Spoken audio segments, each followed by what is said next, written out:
रूस ने बीते 51 दिनों में यूक्रेन के विभिन्न शहरों में तबाही मचा दी है। गुरुवार को हमने आपको दिखाया था कि रूसी हमले में यूक्रेन का बोर्दोयंका किस तरह से तबाह हो गया। ऐसा ही नजारा यूक्रेन के कई दूसरे शहरों का भी है।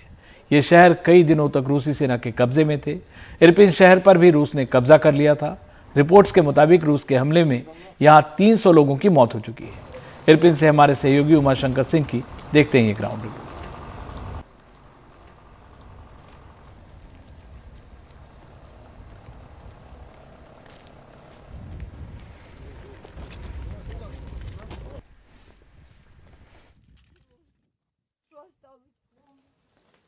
यूक्रेन का इरपिन शहर राजधानी कीव से बहुत ज़्यादा दूर नहीं, लेकिन ये शहर रूसी हमले के खिलाफ कड़े प्रतिरोध का प्रतीक बना। यहाँ पे रूसी सैनिकों के साथ यूक्रेन की सेना की भारी जंग हुई। हालांकि जब रूसी सेना यहाँ घुसी थी उस वक्त ये कहा जाता है कि यहाँ पे यूक्रेन की सेना मौजूद भी नहीं थी, फिर भी कड़े प्रतिरोध का सामना करना पड़ा क्योंकि स्थानीय लोगों ने भी अपने हिसाब से प्रतिरोध किया। यहाँ जिस तरह का गन बैटल हुआ उसका अंदाज़ा इस बात से लगाया जा सकता है कि किस तरह यहाँ पे तबाही का मंजर है। ये एक सांस्कृतिक केंद्र है जो पूरी तरह से तबाह हो चुका है और गन बैटल के निशान जो हैं वो यहाँ की दीवारों पर नज़र आ रहे हैं। किस तरीके से इसको हमले में तोड़ा गया और ये पूरी तरह से डैमेज हुआ है। ये शहर जो है यहाँ तकरीबन 70,000 की आबादी रहती थी, लेकिन उसमें से ज़्यादातर जो है आबादी यहाँ से निकल चुकी है और ये शहर एक तरह से वीरान है।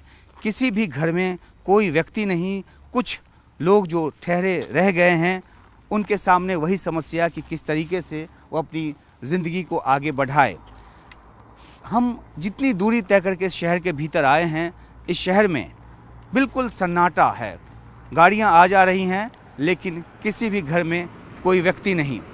जो चले गए हैं यूक्रेन के दूसरे हिस्सों में या फिर दूसरे देशों में, उनके लौट आ पाने की संभावना अभी बिल्कुल कम है, क्योंकि अगर वो यहाँ आए भी तो यहाँ करेंगे क्या, ये बड़ा सवाल है।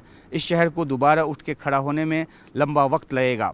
जो एक अहम बात है ये कि जिस तरीके से यहाँ आगे बढ़ने की रूसी सेना ने कोशिश की, कीव में नहीं घुस पाई, वो इसलिए क्योंकि यहाँ बहुत ज़्यादा उसको प्रतिरोध मिला।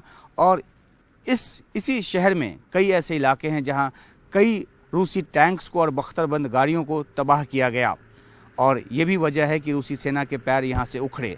तो ये शहर जहाँ पे अभी बिल्कुल एक तरह का सन्नाटा है, यहाँ से हम एनडीटीवी इंडिया पर आपके लिए रिपोर्ट लेकर आ रहे हैं।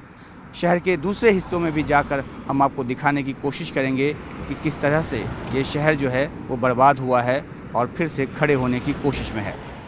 कैमरा सहयोगी अशोक महाले और विष्णु सोम के साथ उमाशंकर सिंह, एनडीटीवी इंडिया।